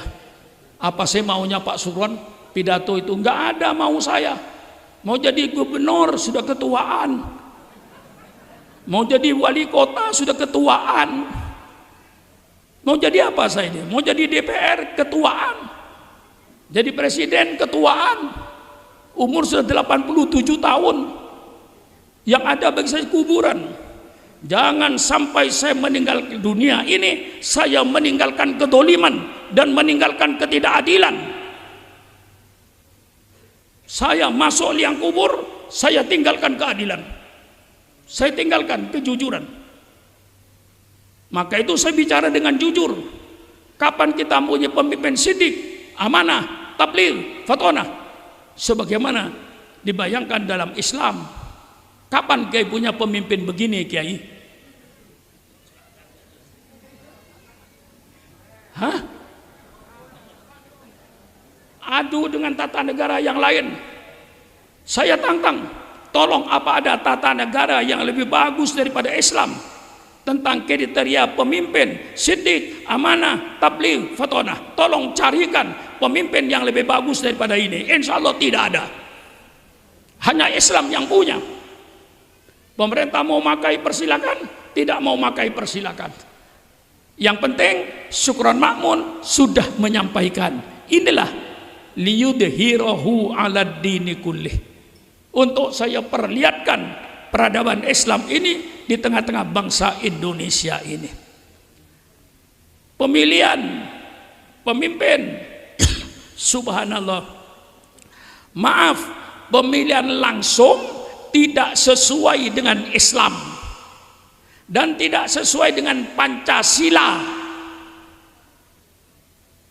Buktinya dalam Pancasila dikatakan kedaulatan rakyat yang dipimpin oleh hikmah kebijaksanaan dalam permusyawaratan perwakilan. Yang milih bupati itu DPRD. Bukan rakyat yang tidak tahu. Tukang sayur yang gelar tikar di tepi jalan, jual tomat, jual terong, disuruh milih pemimpin, sedangkan dia itu tidak tahu siapa yang layak jadi pemimpin. Yakin tidak tahu. Betul apa tidak? Betul apa tidak? Orang yang tidak tahu siapa yang layak jadi pemimpin disuruh memilih pemimpin.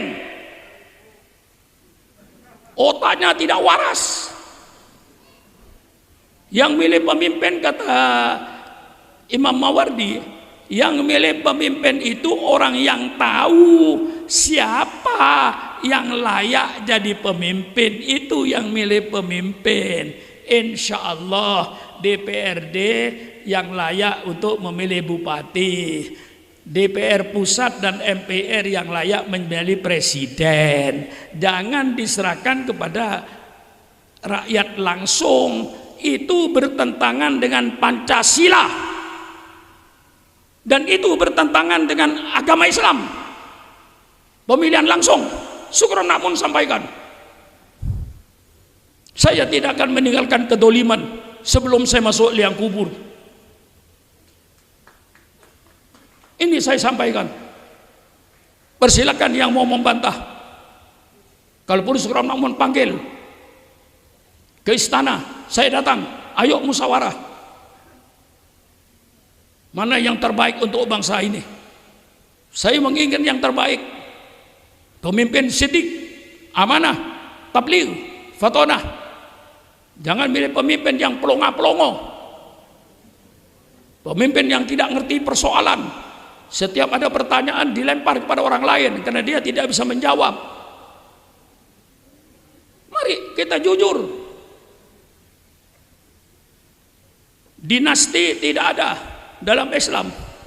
Rasulullah wafat, bukan Sayyidina Ali penggantinya, bukan Siti Fatimah penggantinya, Abu Bakar. Dan Abu Bakar dipilih secara demokrasi. Ketika Rasulullah wafat, tidak ada kosong, kepemimpinan tidak ada, sehingga Rasulullah belum dikubur. Kaum Muhajirin, kaum Ansor kumpul di Saqifah Bani Saidah. Dia merasa yang berhak untuk menjadi pengganti Rasulullah kaum Ansor. Datanglah Abu Bakar, Ubaidah dengan Sayyidina Umar menjelaskan bahwa kepemimpinan al-a'imatu li Quraisyin untuk di daerah Saudi Arabia, pemimpin itu orang Quraisy, karena orang Quraisy itu suku yang sangat dihormati dan terhormat. Akhirnya apa? Kaum Ansor menyerah. Abu Bakar narik tangannya Sayyidina Umar di beat untuk jadi pengganti Rasulullah. Subhanallah, subhanallah. Umar menjawab, Kiai, hai Abu Bakar, tidak pantas saya jadi pengganti Rasulullah kalau engkau masih hidup. Ada nggak kira-kira orang yang begini sekarang? Ada kira-kira Pak Wali Kota orang yang begini? Tidak ada. Mau diangkat jadi presiden menolak dengan berkata, Abu Bakar, bukan saya tidak mau dalam hatinya, tidak pantas saya ini menjadi pengganti Nabi Muhammad. Kalau engkau masih hidup, engkaulah yang lebih layak. Dibeatlah oleh elit politik. Jadi Sayyidina Abu Bakar dipilih oleh elit politik. Elit politik Muhajirin, elit politik kaum Ansor memilih Abu Bakar. Dibeat, bagus, demokrasi. Tapi yang memilih siapa? Orang yang tahu siapa yang layak jadi pemimpin, bukan tukang sayur, bukan tukang kebun. Orang yang mancing ikan di Pangandaran tidak tahu siapa yang layak jadi gubernur Jawa Barat itu. Orang yang jual sayur di Banjar ini jam 11 gelar tikar, jam 11 malam gelar tikar, jual tomat, jual terong. Dia tidak tahu siapa yang layak jadi wali kota. Dia tidak tahu siapa yang layak jadi gubernur. Mengapa disuruh milih orang yang tidak tahu? Subhanallah, subhanallah. Ini kesalahan ketatanegaraan di Indonesia ini kalau menurut saya. Yang pantas memilih wali kota itu DPRD. Yang pantas milih gubernur DPRD tingkat 2, yang pantas milih presiden anggota MPR. Masya Allah, subhanallah. Yang lama itu yang benar. Tidak semua yang lama berarti tidak baik. Tolong pemerintah tinjau kembali itu peraturan pemilihan umum itu. Nah, ini politik dalam Islam. Dari Sayyidina Abu Bakar tidak dinasti, tidak turun kepada anaknya, tapi turun pada Sayyidina Umar Ibn Al-Khattab yang demokrasi, walaupun itu dasarnya wasiat. Setelah Abu Bakar merasa dirinya mungkin tidak lama lagi, setiap ketemu dengan penduduk Mekah dia bertanya, kalau seandainya saya mati, siapa ya yang pantas menjadi pengganti saya? Rata-rata Umar. Ditanya lagi Umar, ditanya lagi Umar. Seandainya saya mati, nanti siapa ya yang pantas menjadi pengganti saya? Umar. Hampir 90% Umar. Akhirnya Abu Bakar berwasiat, kalau saya mati Umarlah pengganti saya. Redup. Karena demokrasi berdasarkan survei. Nah, dari Sayyidina Umar kepada Sayyidina Uthman, lain lagi sistemnya. Inilah sistem dalam Islam. Boleh memilih cara memilih pemimpin. Ketika Sayyidina Umar mau meninggal dunia, dia kumpulkan 9 orang. Di antara Sayyidina Uthman, Zaid bin Thabit, Abdullah ibn Mas'ud, semuanya dikumpulkan. Ali bin Abi Thalib. 9 orang ini kau layak jadi pemimpin setelah saya meninggal dunia. Karena oleh Sayyidina Umar dilihat ketokohannya, 9 ini betul-betul tokoh yang sedang dipuja-puja di tengah masyarakat. 9 orang ini kau yang pantas jadi pengganti saya, persilakan Anda bermusyawarah. Sayyidina Uthman lah akhirnya yang menjadi penggantinya. Subhanallah. Kalau ini dijalankan di Indonesia, sistem Sayyidina Umar ini dijalankan di Indonesia, itu sangat baik. Ambil sistem Sayyidina Umar. Kalau ngambil Sayyidina Umar, semua ketua umum partai politik itu calon presiden. Tidak usah mengambil dari keluar, tidak usah model-model koalisi yang membingungkan. Partai politik sudah berkoalisi bertahun-tahun, memilih wakil presiden dan presidennya, tiba-tiba hari hanya buyar koalisinya, bingung yang di bawah ini. Betul apa tidak?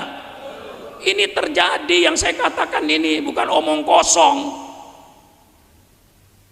Ketua umum yang tidak siap jadi presiden, bubarkan partainya. Itu namanya partai calo, partai makelar. Apa? Betul apa tidak? Ketua umum siap jadi presiden. Kalau ada partai politik 9 calon presiden, nggak usah mencari presiden, nggak usah mencari. Cukup ketua umum partai politik, dan itu demokrasi. Karena ketua umum dipilih oleh muktamar, ketua umum dipilih oleh kongres, betul-betul demokrasi. Kemudian semua ketua umum partai politik calon presiden. Pilih 3. Setelah pilih 3, pilih 1. Yang 1 jadi presiden, yang nomor 2 jadi wakil presiden, yang nomor 3 jadi menteri. Boleh milih sendiri. Demokrasi, guys. Akur semuanya. Anggota DPR tetap anggota DPR. Ini biasanya kiai salahnya di Indonesia. Kalau partainya sudah berkoalisi dengan pemerintah, lalu DPR-nya jadi bebek. DPR-nya jadi bebek, tinggal stempel. Mestinya tidak. Berkoalisi biar menterinya dari partainya. Katakan, saya partai A, menteri agamanya partai A. Kalau salah, tetap partai ini koreksi. Jangan dibiarkan. Ini biasanya tidak, kalau partainya sendiri dibela walaupun salah. Inilah rusaknya politik di Indonesia. Kalau sudah berkoalisi dengan pemerintah, lalu di DPR menjadi bebek semuanya, tinggal stempel, tanda tangan. Ini rusaknya negara. Saya perbaiki. Inilah yang terjadi sekarang ini, Kiai. Nah, cara milih pemimpin sangat bagus. Lalu sekarang tujuan mendidik negara apa? Tujuannya membuat negara ini, tujuannya baldatun thayyibatun wa rabbun ghafur. Negara yang aman, tentram, sejahtera. Ini yang menjadi cita-cita. Dalam Islam, untuk menuju baldatun thayyibatun ada 4 pilar. Hai pemerintah Republik Indonesia, Anda mau makai persilakan. Anda tidak mau makai syukran makmun, tidak menyesal. Saya cuma menyampaikan, kalau ingin menuju baldatun thayyibatun rabbun ghafur, saya baca dalam revolusi politik yang dipimpin oleh Umar ibn Abdul Aziz. Umar ibn Abdul Aziz mengatakan revolusi politik dalam Islam yang asalnya pemimpin negara berdasarkan keturunan, sekarang pemimpin negara harus kembalikan kepada rakyat. Nah, dalam kitabnya untuk menuju baldatun thayyibatun wa rabbun ghafur, negara sejahtera, negara aman, tentram, negara di bawah keridhaan Allah. Bagaimana caranya? Ada 4. Pertama, wasawirhum fil amri. Hai Muhammad, engkau nabi. Hai Muhammad, engkau rasul. Tapi masalah politik kau harus bermusyawarah dengan sahabat-sahabatnya. Dipraktekkan Rasulullah ketika perang Uhud. Diadakan musyawarah perang dalam kota atau perang luar kota. Kalau perang dalam kota, maka banyak korban-korban sipil yang akan menjadi korban. Tapi kalau korban di luar kota, yang jadi korban hanya tentara. Diputuskan musyawarah perang di luar kota, terjadilah perang Uhud. Nabi Muhammad yang nabi diwajibkan musyawarah, apalagi yang bukan nabi. Presiden bermusyawarah, sultan bermusyawarah, kemudian khalifah bermusyawarah, raja bermusyawarah. Jangan ada keputusan pribadi. Jangan ada peraturan yang keluar dari pribadi. Peraturan presiden, keputusan presiden dalam Islam tidak benar. Keputusan presiden berdasarkan musyawarah. Peraturan presiden berdasarkan musyawarah. Kalau ada peraturan keputusan pribadi, ini nanti lama-lama akan menuju pada diktator, dan sudah terbukti di Indonesia ini. Bagaimana Pak Wali Kota? Bagaimana Pak Polisi? Nilai pidato saya ini. Evaluasi, apa saya ngaco? Apa saya memberikan kebenaran? Ini dalam Islam. Yang kedua, di dalam Islam, untuk menuju baldatun thayyibatun wa rabbun ghafur, negara adil, makmur, sejahtera. Innallaha ya'murukum an tu'addul amanati ila ahliha. Serahkan jabatan-jabatan negara ini kepada ahlinya. Jangan mengangkat pejabat karena senang. Itu tidak benar. Jangan mengangkat pejabat karena balas jasa.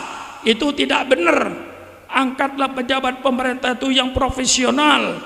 Jangan sembarangan mengangkat ketua RT, jangan sembarangan mengangkat ketua RW, jangan sembarangan mengangkat lurah, jangan sembarangan mengangkat wali kota, jangan sembarangan mengangkat bupati, jangan sembarangan mengangkat gubernur, jangan sembarangan mengangkat presiden, jangan sembarangan mengangkat menteri, jangan sembarangan mengangkat ketua DPR. Pilihlah mereka yang profesional. Quran, bukan syukran makmun. Innallaha ya'murukum an tu'addul amanati ila ahliha. Maka dalam hadis politik, ketika Rasulullah ditanya, kaifa ita'atuha ya Rasulullah, bagaimana hilangnya kepercayaan Rasulullah? Rasulullah jawab dengan hadis politik, idza wusidal amru ila ghairi ahlihi fantadiri sa'ah. Apabila urusan ini diserahkan pada orang yang bukan ahlinya, yang tidak profesional, bupatinya tidak profesional, wali kotanya tidak profesional, presidennya tidak profesional, menterinya tidak profesional, anggota DPR-nya tidak profesional, hancur negara. Pilih yang profesional, yang ahlinya. Subhanallah. Itu pilar yang kedua. Persilakan pemerintah Republik Indonesia, mau makai persilakan, tidak mau makai persilakan. Saya cuma menyampaikan politik Islam. Yang ketiga, untuk mewujudkan negara adil, makmur, aman, sentosa. Yang ketiga, wa idza hakamtum bainan nas antahkumu bil adli. Kalau kau menetapkan hukum, letakkan hukum yang adil, jangan tebang pilih.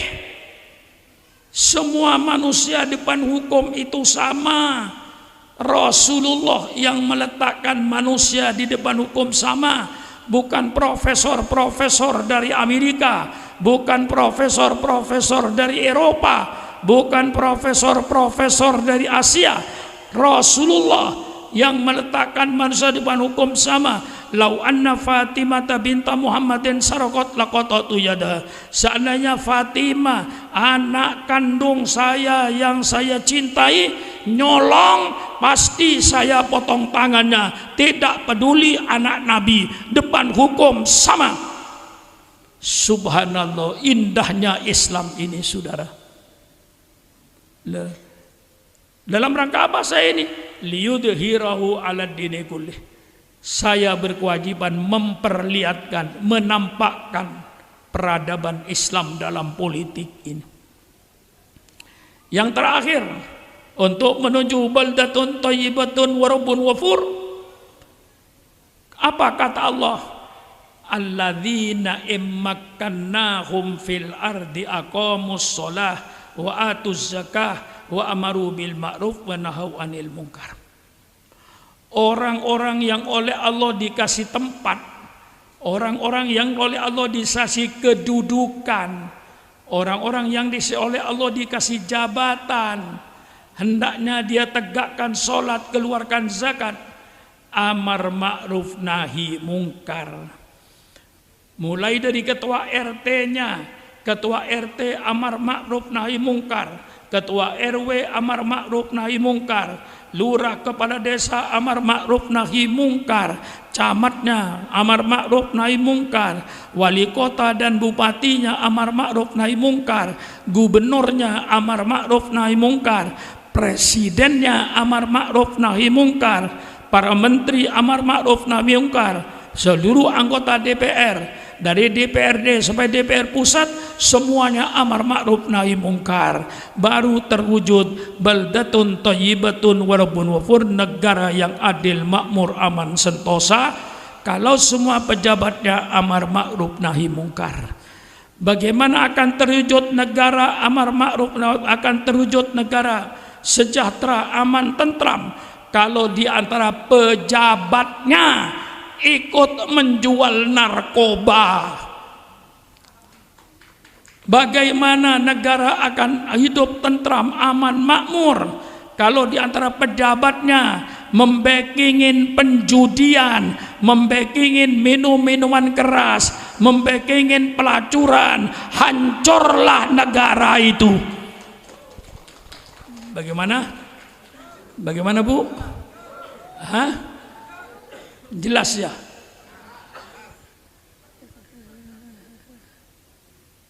Yaitu kewajiban saya menyampaikan ajaran Quran. Mau diterima oleh bangsa Indonesia, saya berterima kasih. Tidak mau memakai pun, saya berkata wa ma alaina illal balagul mubin. Tidak ada kewajiban saya kecuali menyampaikan kepada pemerintah, inilah Islam. Mau dipakai, alhamdulillah. Tidak dipakai, saya sudah menyampaikan la ikraha fiddin, tidak ada paksaan di dalam agama. Inilah barangkali saudara-saudara yang saya sampaikan dalam kesempatan ini. Ya, kalau bicara politik masih panjang, karena saya belum bicara sumber-sumber pendanaan dalam suatu negara menurut agama Islam, bagaimana yang halal sehingga tidak terjadi pemerasan terhadap rakyat. Itu semuanya dalam Islam lengkap. Jadi Islam itu berbicara segala kehidupan manusia. Ia bicara ekonomi, ia bicara pergaulan bermasyarakat, bagaimana bermasyarakat yang pluralistik ini untuk saling toleransi, saling hormat menghormati antar umat beragama, saling harga menghargai antar umat beragama, sebatas itu. Tetapi sekarang dibikin lebih dari itu. Toleransi agama itu lalu ada sekarang ini agama baru. Mana agama baru itu? Agama baru itu ialah agama yang membenarkan semua agama. Itu agama baru. Saudara tidak merasa kalau sekarang ada agama baru. Agama baru ini agama yang membenarkan semua agama. Semua agama benar, semua agama sama. Karena tidak ada agama yang menyuruh kepada kejahatan. Semua agama menyuruh kepada kebaikan. Jadi semua umat beragama nanti masuk surga. Karena semua agama tujuannya ke surga. Ini termasuk pemurtatan terhadap umat Islam. Bagaimana saya katakan pemurtatan?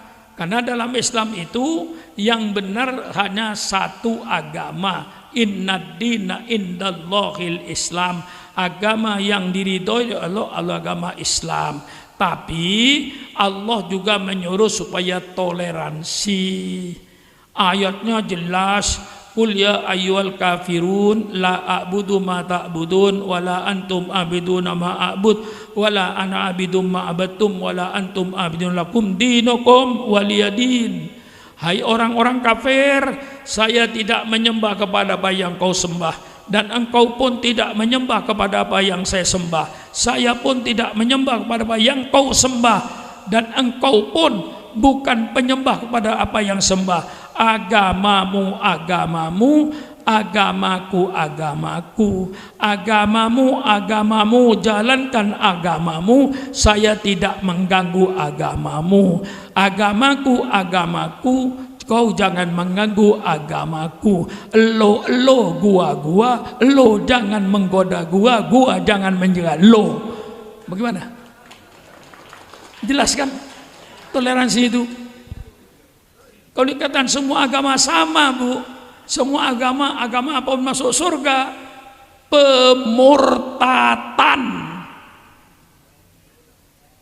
Ya, saya tanya ini, ada anak yang tujuh, saya tanya yang moto ini, yang sholat subuh masuk surga, yang tidak sholat subuh masuk surga, surganya sama, milih yang mana? Hah? Jujur. Milih yang mana? Milih yang sholat subuh. Goblok. Goblok. Milih yang sholat subuh. Tidak sholat subuh masuk surga. Yang sholat subuh masuk surga. Surganya sama. Hah? Pakai otak. Inilah pemurtatan sekarang yang sedang berjalan. Di televisi, di YouTube, ini yang sedang berjalan pemurtatan ini. Saya selamatkan orang Banjar ini. Yang puasa Ramadan masuk surga. Yang tidak puasa Ramadan masuk surga. Surganya sama. Milih yang mana? Tentu anak muda milih yang tidak puasa. Mengapa syukuran makmun sholat subuh? Nah, perlu saya jawab? Perlu saya jawab? Mengapa syukuran makmun sholat subuh? Karena syukuran makmun yakin dengan sholat subuh insya Allah syukuran makmun masuk surga. Tidak sholat subuh masuk neraka. Paham Bu? Ini ada agama baru Bu di Indonesia ini, agama yang membenarkan semua agama. Pokok semua agama benar, semua agama masuk surga. Yang puasa Ramadan masuk surga, yang tidak puasa Ramadan masuk surga. Mengapa Syukron Makmun puasa Ramadan? Saya berpuasa Ramadan karena saya yakin dengan puasa Ramadan insya Allah Syukron Makmun masuk surga. Tidak puasa Ramadan masuk neraka. Bagaimana? Jangan toleransi dijadikan pemurtatan. Kita hargai. Di Banjar orang Kristen ke gereja kita hargai, nggak usah dihalang-halangi, kita hormati. Orang Islam ke masjid kita hormati. Tapi jangan diadakan pencendolan agama. Tahu cendol? Ini sedang ada pencendolan agama ini. Kayak cendol agama itu dicampur aduk. Semua agama masuk surga. Jadi dianggap agama ini kayak kendaraan Bu. Ibu dari Banjar mau ke Jakarta, mau naik pesawat lewat Cilacap persilahkan, tujuannya Jakarta. Mau naik kereta api persilahkan, tujuannya Jakarta. Mau naik bis persilahkan, tujuannya Jakarta. Jadi Anda mau ke surga lewat agama yang ada. Lewat Islam, lewat Kristen, lewat Hindu, lewat Buddha. Itulah paham agama baru. Mulai ada sekarang ini, agama baru ini. Bagi kita yang benar, innad dina indallahil Islam. Agama yang diridhoi oleh Allah hanya agama Islam.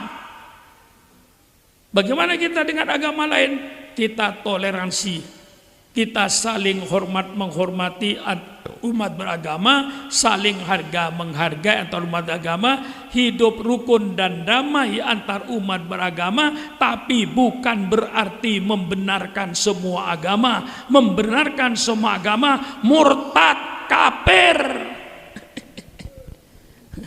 Ya, ini karena pidatonya orang yang mau masuk kuburan, guys. Ya, tapi mudah-mudahan saya panjang umur.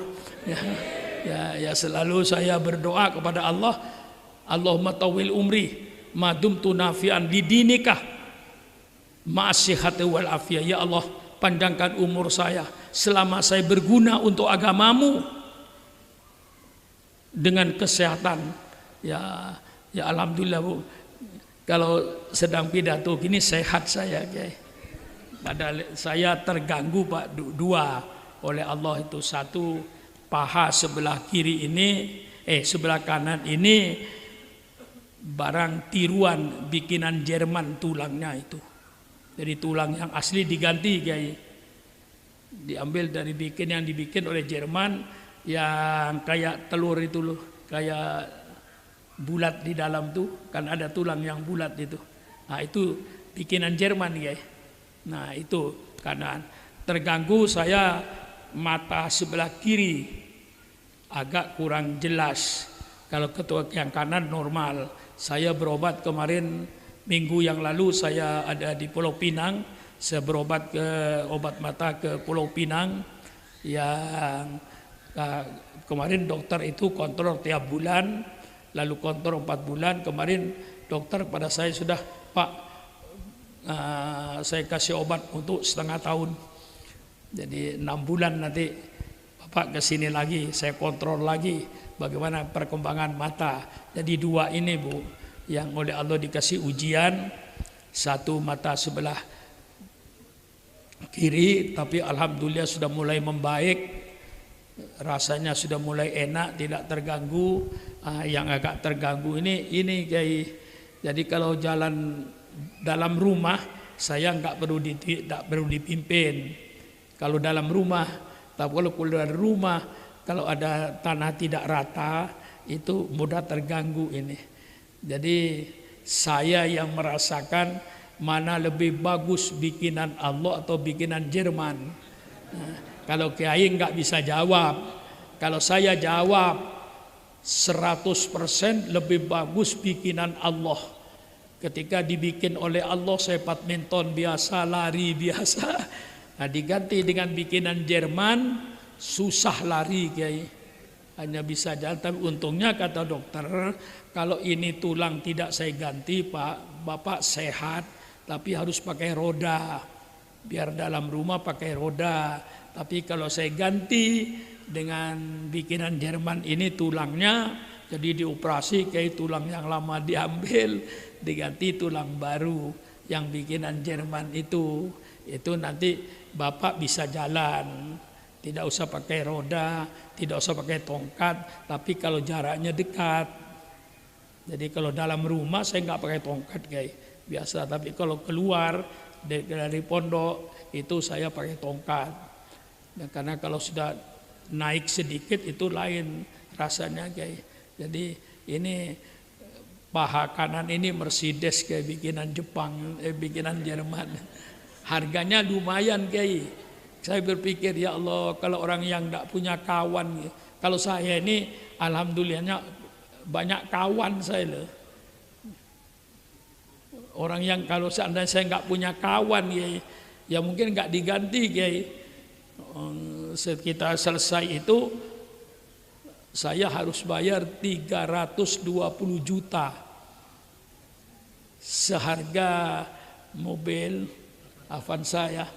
Avanza baru lah ya, tapi karena saya banyak kawan ya alhamdulillah, kawan yang dengar itu, jadi nggak ada persoalan soal duit itu guys. Cuman persoalannya kurang enak, tidak seperti aslinya gitu aja. Nah, inilah yang saya sampaikan. Mudah-mudahan pemerintah juga memahami apa yang saya sampaikan ini.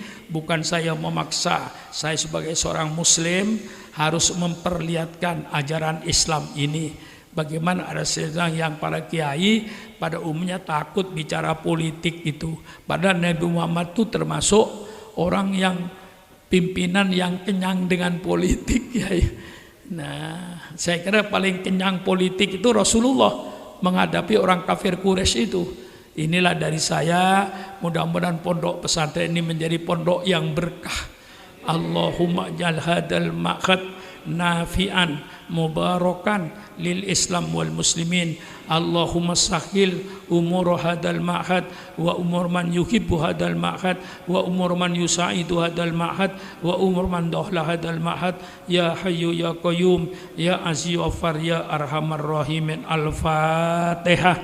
A'udzubillahi minasyaitonir rajim. Bismillahirrahmanirrahim. Allahumma bihaqqil Fatihah wa bi sirril Fatihah wa bi karamatil Fatihah wa bi barakatil Fatihah wa bi jahi man unzila alaihil Fatihah ya farijal ham ya kasifal gham ya man li abdi yaghfir wa yarham. Allahumma lakal hamdu syukra wa lakal mannu fadla wa anta rabbuna haqqo wa nahnu abiduka riqa wa anta lam tazal lidzalika ahla. Allahumma ya muyassira kulli asir wa ya jabira kulli kasir wa ya sahiba kulli farid wa ya mughniya kulli fakir wa ya muqawwiya kulli dhaif wa ya ma'mana kulli khaif yassir alana kulli asir fataisirul asir akal yasir. Allahumma saqil umur hadal ma'khad ya Allah. Allahumma sahil umur hadal ma'had ya Allah. Allahumma sahil umur hadal ma'had ya Allah. Wa umur man yuhibbu hadal ma'had ya Allah. Wa umur man yusa'idu hadal ma'had ya Allah. Wa umur man dakhal hadal ma'had ya Allah. Ya Karim ya Rahman ya Rahim ya Allah. Allahumma ja'al hadal ma'had nafi'an mubarakan lil Islam wal muslimin. Allahumma ja'al hadal ma'had ya Allah nafi'an mubarakan lil Islam wal muslimin. Allahumma ja'al hadal ma'had ya Allah nafi'an mubarakan lil Islam wal muslimin. Rabbana atina fid dunya hasanah walhamdulillahi rabbil alamin. Taqabbalallahu minna wa taqabbal ya karim.